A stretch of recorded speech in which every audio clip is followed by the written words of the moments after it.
whatever you find most magical to refer to yourself as. So, I've been pondering some energies, the various different trajectories of different timelines and elements of astrology plus human psychology and things of that nature.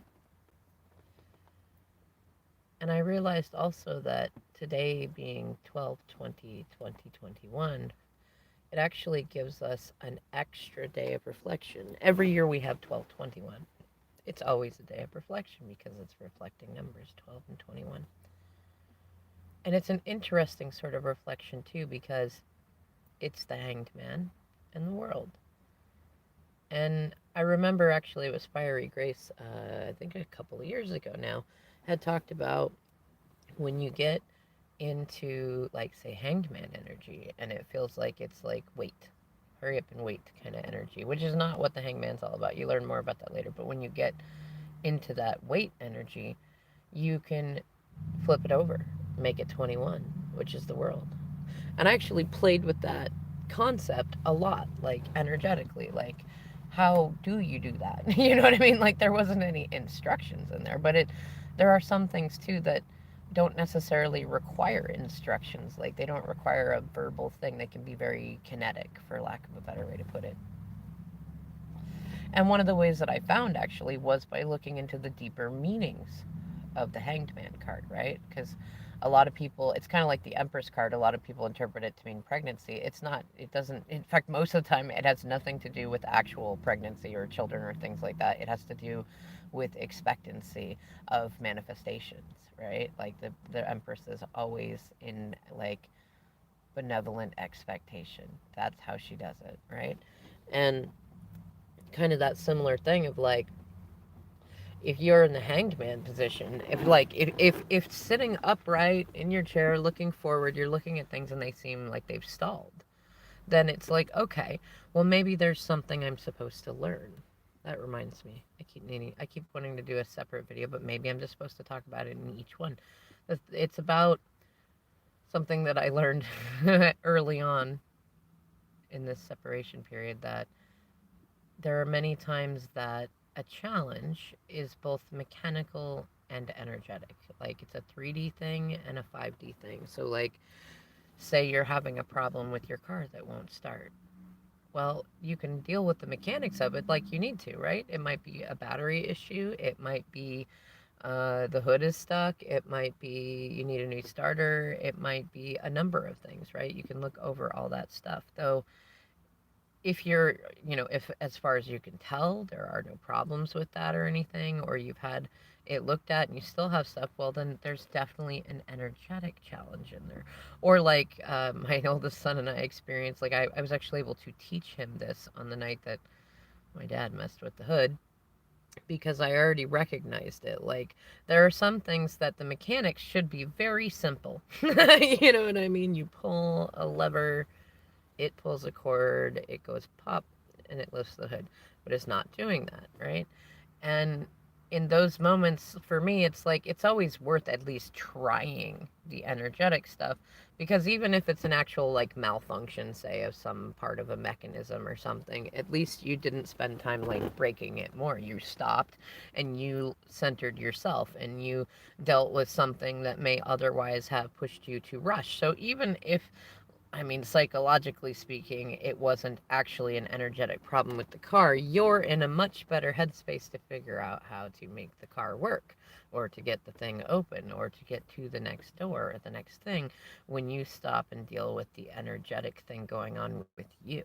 Because it's not always necessarily an energetic thing with the 3D thing that's a challenge. Like, a lot of times we learn this in light work, like, it's about facing something within you, you know? And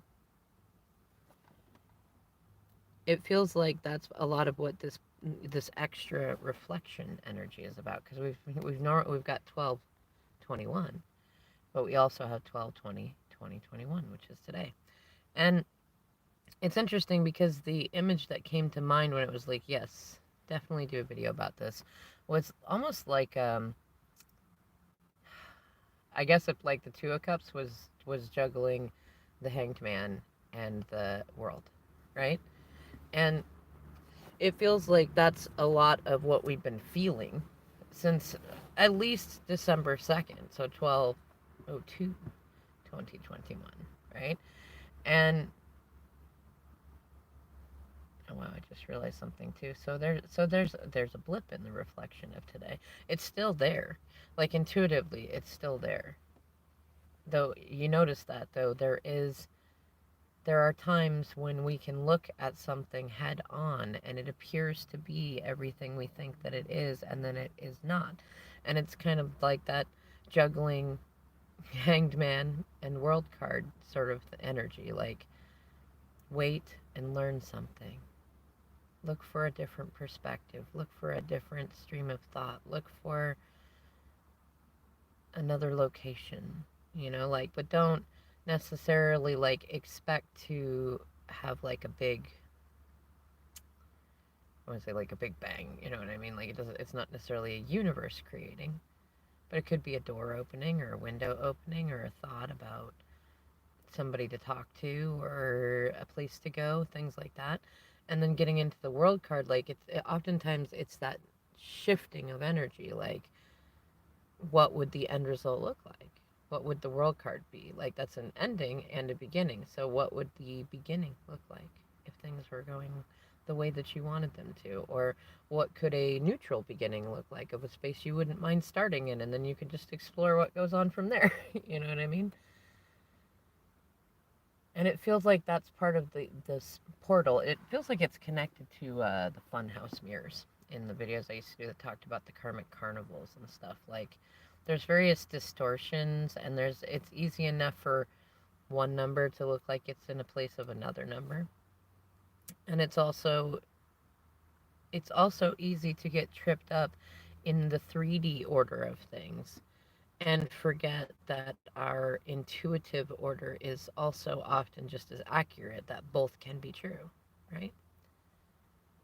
And also I was realizing, considering that this is now solstice, because 2021 22, and that also means we are switching over into the season of Capricorn. I think I'm going to do a separate video about that one, though. It kind of brought a little amusement to my heart, because it's like, oh, I'm a Capricorn sun. And, I need to start telling a better birthday story, because the ones in my previous chapters were not of my preferred flavor. Nothing too big or fancy, though definitely a little fuss. You know what I mean? Um, and I know that they're going to get better. They definitely are. Though what I'm more intrigued by, though, is that with Venus in Capricorn retrograde and Pluto in Capricorn, I believe Saturn is still in Capricorn. Uranus came out of it. I believe Uranus is now in Aquarius. Like, it went to Taurus and then Aquarius. But we're gonna, like, typically when we hit a season of a zodiac sign, like, that means various planets and celestial bodies from the eye view of the Earth appear to all be in those constellations. And we've had an interesting collection of like times that planets have lined up in certain signs a little more often than usual. And actually, I had expected that they would start coming out of that pattern a little more by now. And they should, actually, after Capricorn season. It's been interesting to learn about that. Though I'm still kind of, it's weird to say, I'm not actively looking for the feeling, but I feel like the feeling comes to me. And so, like, it's still downloading. It's like the old AOL dial-up thing that's like, go grab a salad, we'll be done in a minute. You know what I mean? Like, I still remember that when I was a kid. You go start it up, and then, like, you'd have about anywhere between 5 and 15 minutes, and then it'd say, you've got mail. Um, but kind of like that, like, that you're going to be sitting for a minute. Just sit comfortable. But it's also like that amazing feeling after you've waited so long for the thing. You know what it reminds me of is the what is it, the studies that they've done, especially with kids. I really think they should redo it with adults, but the one they've done the study with kids where it's about learning delayed gratification. And like they took a bunch of kids and they put a marshmallow on a plate in front of them, and they're like, if you can sit here by yourself for 2 minutes or 5 minutes, depends on the age of the kid, and not eat this marshmallow, we will give you a second marshmallow, and then you will have two, and you can do whatever you want with those two. And like most of the kids couldn't wait. They were like, like even within 2 minutes, even some of the older kids who got more time, like within 2 minutes, they were like, nah, I'll just have that one, you know? And, but the other kids, oh man, like it's funny because I'm pretty sure it's on YouTube now. Because I remember I read about the study early on, and then they did another one just like it, and they did like this YouTube thing about it, and it's worth looking it up. Um, and like the kids that waited, that were like, I mean, you could see them doing everything. Like they're looking at the marshmallow, and some of them are touching it. And oh man, the ones that got into smelling it, they ended up eating it. Like you're like, oh man, it's a valiant effort, but you shouldn't have smelled it. You know what I mean? Like, and then some of the other kids would get like. They'd like push it to the side so they didn't look at it, or they'd like talk to the camera person, or you know what I mean, like they'd get crafty to keep themselves from having that marshmallow. And by the time they got the second marshmallow, oh man, like the looks on the faces of the kids that ate their marshmallow right away, or that like made it a little while then ate it, like it didn't look like they showed each kid each thing. Just, I mean, just being alone like that, it's like eating the first marshmallow is nice, but it's just like, whatever, okay, cool, I got a marshmallow. And then I think somewhere in the back of your mind, you're kind of like, but I could have had two marshmallows if I just waited a little bit longer. Maybe that's just me. And then the kids that waited, like, they were so proud of themselves. You know what I mean? Like, they knew that they waited, and it just was so sweet and so nice.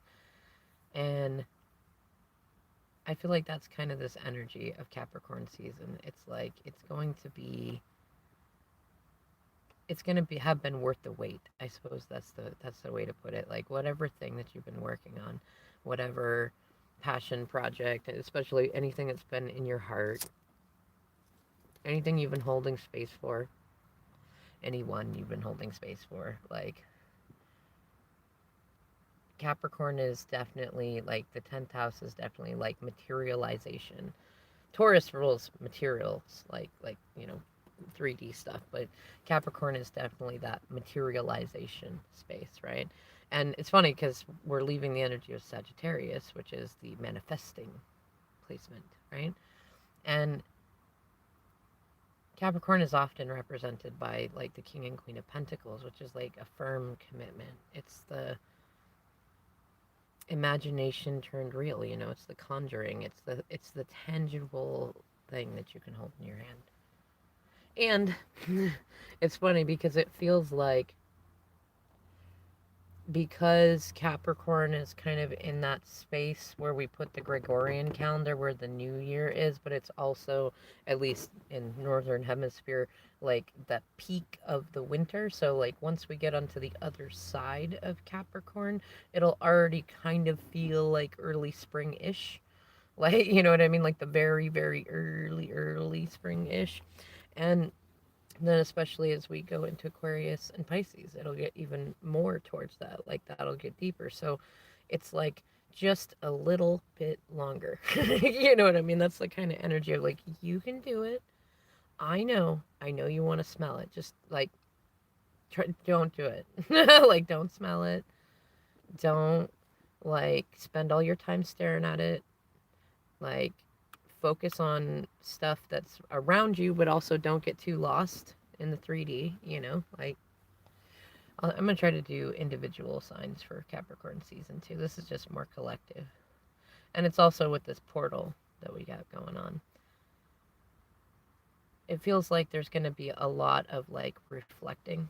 And especially if you've been in a situation where it's kind of been like David and Goliath, and like you're the David position, or like you against the world sort of thing. There's going to be a lot of reflections turning around. Some of them won't necessarily be like the most beautiful reflection, but it's your, I was going to say your job, it's your privilege to get to alchemize that and say, you know what, how beautiful is it that I am human too? And how beautiful is it that I get this communication, this reflection, right? And I think for the most part, the rest of it will be like people bringing positive reflections towards all of us. Like Capricorn is typically, actually, Capricorn and Sag both kind of have like this optimist sort of thing going on. Capricorn's not quite as much. We're fully ruled by Saturn, so like we are, though we're pragmatists, we're practical, you know. And but it is still, it's like that firmness and like the reality that you can trust. It's not a fake compliment, you know what I mean? It's not a fake optimism. It's a general feeling of positivity about most things in a realistic, practical way. And with Venus in Capricorn, even in retrograde, that's definitely, what's the way to put it? It definitely touches the hearts of the people in, you know, either what we do call community or what we have called community.